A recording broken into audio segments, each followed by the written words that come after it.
Eu sou Alexandra Faller, eu sou psicóloga, sou administradora de recursos humanos, sou nascida em 1981, então eu venho dessa galera dos anos 80, que é uma delícia, né, também. Tive uma infância muito, muito feliz, num mundo de sonhos e imaginação, que era o meu refúgio, né. Sempre fui uma boa aluna, muito educadinha, comportadinha, até chegar na faculdade que as coisas deslandaram. Brincadeira.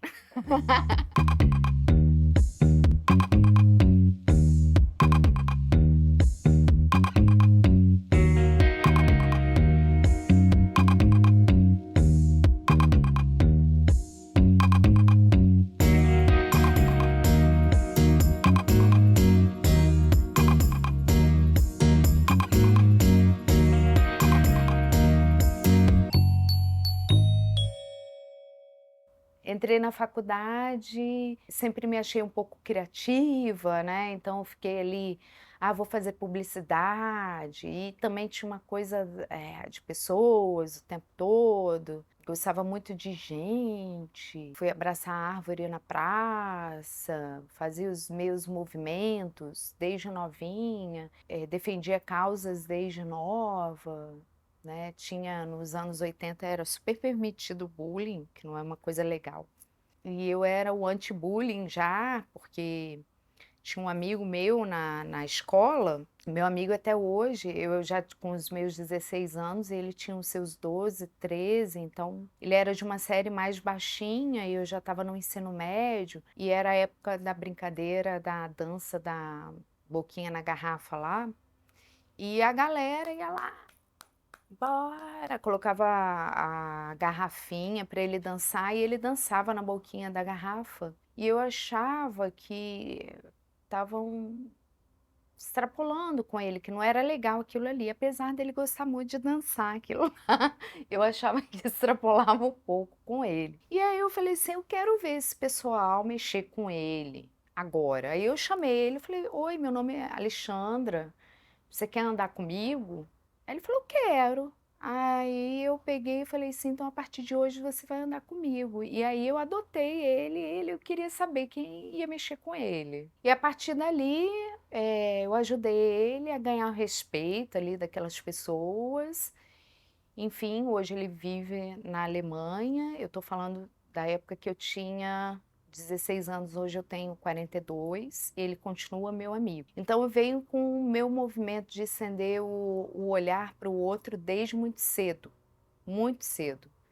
Sempre pensei, com muita empatia ali naquela pessoa, no outro, e sempre tive atitudes bem diferentes. Mas gostava assim de sentar com a galera, participar daquele movimento todo. Então assim, ali no início, pra escolha da minha formação eu fiquei um pouco perdida, escolhi primeiro administração, fui fazer RH, administração com habilitação de recursos humanos, eu conheci meu professor Enéas Lara, que é uma referência, um grande gestalt terapeuta lá do Espírito Santo, maravilhoso. E Enéas desde sempre falava: "Lê, você nasceu psicóloga, o que você faz no bacharel de administração?".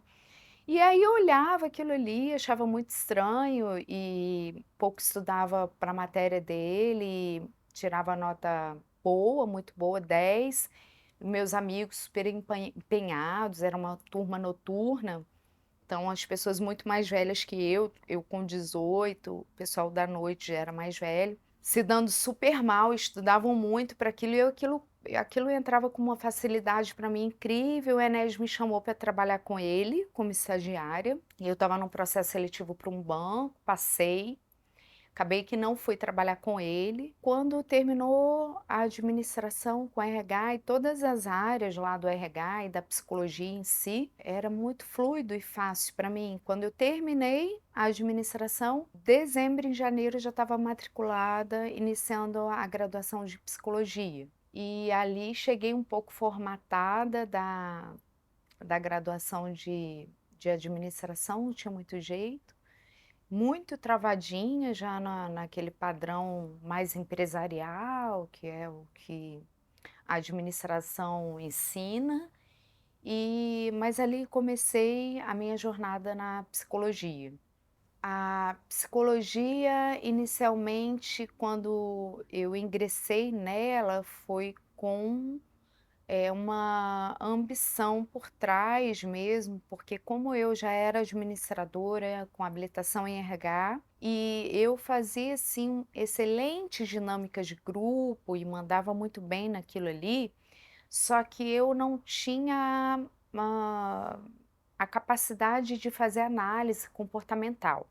Então eu entrei na psicologia com o intuito de ter uma formação muito completinha, para eu poder não só formular as dinâmicas de grupo, mas como fazer a análise comportamental das pessoas que estavam envolvidas ali participando dos processos. E aí eu pensava: "Poxa, se eu tiver uma capacidade empresarial da administração e uma capacidade de análise comportamental da psicologia, eu vou ter ali uma união perfeita, eu vou conseguir galgar uma posição muito boa dentro do próprio RH". E assim foi. Inicialmente eu entrei para psicologia para tentar fazer, essa união entre a administração e psicologia, e super funcionou. Na psicologia, durante a minha graduação, eu participei da seleção do Pan-Americano, que foram 15.000 candidatos ao voluntariado ali, no Rio de Janeiro, e eu participei com uma equipe muito grande, junto com o professor Takahashi, na época, e a gente trabalhava muito final de semana, e eram turmas e turmas e turmas de gente. E aquilo ali, possibilitou a minha entrada numa vaga muito legal de analista de RH. E eu ia trabalhar justamente com aquilo ali, né, recrutamento, seleção e aplicação de dinâmicas de grupo. E eu fiquei nessa vaga por 3 meses só. Os 3 primeiros meses de contrato, eu fiquei nessa vaga e a minha chefe, né, chegou para mim e falou assim: "Bem, eu vim te oferecer a coordenação, porque a tua vejo que a tua capacidade é muito boa", e eu me surpreendi, porque eu não imaginava que eu ia me sair bem. E acabou que me saí bem e falei "sim", né. E aí eu comecei a coordenar uma equipe mesmo de RH, aonde eu era responsável por fazer o recrutamento e seleção para grandes empresas como Shell, Chevron, eh, Technip, Ipiranga, Globo.com, Som Livre, Sony Music. Então eu participava de toda a gestão, desde o alinhamento com o RH das empresas, até a aplicação das dinâmicas de elaboração, aplicação de dinâmicas de grupo e coordenação geral lá da equipe. Depois eu ganhei uma outra equipe, a primeira equipe era de vagas pontuais, a segunda equipe era de programas de estágio de trainee grandes, e assim foi, eu fiquei nessa empresa por 3 anos. Ao mesmo tempo, eu já estava formada na faculdade, eu terminei a faculdade já especializada eu já flertava lá com a Gestalt terapia, porque eu achava, né, como eu era a adolescente que ia abraçar junto com esse meu amigo, a gente ia para praça, num movimento lá dos artistas plásticos, na UFES, no Espírito Santo, a gente ia fazer os movimentos artísticos lá da cidade, a gente ia abraçar a praça, ia abraçar também a árvore, então tinha essa coisa também, enfim, desse movimento que era já um viver pela Gestalt, eu mal sabia o que que era isso e talvez o Enésio, meu professor, já sabia o que que era isso, eu não sabia. Então eu flertava lá com a Gestalt terapia. escolhi a Gestalt terapia pela fundamentação lá da filosofia dela mesmo. Eu ouvi falar da Gestalt terapia pelo meu professor Enéas Lara, que era um Gestalt terapeuta, e ele era aquela pessoa, um ser bem extrovertido, que único, bem autêntico, bem peculiar, digamos assim.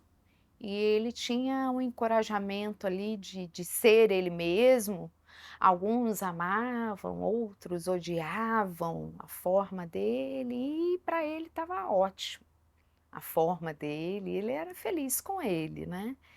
E aquilo me saltava os olhos, né, porque, e a gente vê hoje muitas pessoas com muito medo de serem elas, né, e com muito medo de não agradarem pela forma que são e não se tornarem tão autênticas. Então a Gestalt ela promove essa autenticidade, ser o que sou e se sentir bem com aquilo ali, sem a obrigação de agradar as pessoas, as outras pessoas. Minha primeira linha clínica sempre foi a Gestalt terapia. A Gestalt terapia ela entrou ali como uma forma bem autêntica, era criativo, era artístico, era lúdico, sai de um padrão, vem com a questão da ampliação de consciência, enfim, então sempre foi a minha primeira opção na faculdade como linha terapêutica mesmo, clínica. Então eu sempre escolhi isso e mesmo na faculdade, eu já iniciei a minha primeira formação na faculdade, temos a graduação, e é normal que as pessoas façam a graduação e depois se especializem. Na faculdade, eu ainda graduanda, já estava fazendo a minha especialização ao mesmo tempo. Então, eu fazia graduação e especialização em Gestalt. Basicamente, fechei a graduação e logo depois, em seguida, eu fechei a minha especialização em Gestalt terapia. Na graduação, a minha escolha sempre lá nos meus estágios foi a Gestalt terapia, orientação profissional também, e depois a minha transição entre a empresa e a Gestalt terapia foi de uma forma muito leve, porque eu estava na empresa quando começou a surgir os meus primeiros clientes. Eu sou uma pessoa muito prática, então a minha empresa ficava no local, eu só arrumei uma clínica no andar de baixo, eu atendi meus clientes no andar de baixo.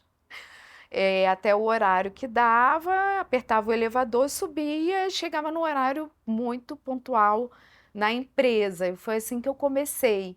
Então foi uma transição muito suave, muito calma, tranquila, porque eu atendia no primeiro horário da manhã os clientes, depois eu apertava o elevador, subia, fazia o meu trabalho na empresa e quando eu terminava o meu trabalho na empresa, descia de novo e atendia os outros clientes da noite. Então foi muito suave a transição, porque eu sempre pensei com uma praticidade muito grande. E quando eu me vi ali, trabalhando com duas coisas que eu amava e dava super certo, eu tive que fazer uma escolha. Até porque eu tinha uma filha, um neném. E aí eram 3 funções. Eu também tinha a função de mãe, queria ser mãe. E a empresa me tomava muito tempo, apesar de eu gostar de ir em todo o RH, conhecer a cultura organizacional dos lugares, eu tive que fazer escolha. E a escolha que me supria bem, porque eu já estava conseguindo ganhar o mesmo valor que eu conseguia ganhar na empresa, era a clínica, então foi fácil fazer a escolha. Me sobrava tempo para ficar com a minha filha e escolher a clínica. Foi assim que eu me tornei Gestalt terapeuta. Essa foi um pouquinho da minha história, espero que você tenha gostado e eu tenho muito a contar aqui ainda para vocês, as inúmeras histórias. Então, se você gostou, curta, compartilha e se inscreva no canal.